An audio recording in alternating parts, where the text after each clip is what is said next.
Good morning, everyone. It's December 12th, and today is Shechita Day. Work surface ready. This is going to be our salting surface. I have to go now in the tractor and go get the birds. All right, let's go! Woo! Yeehaw! I'm just a city boy from Miami.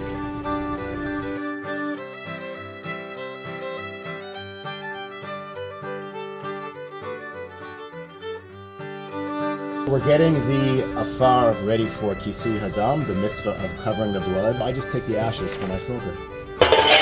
One of the most important steps with Shechita is checking the knife. Okay, the knife is kosher, we can begin.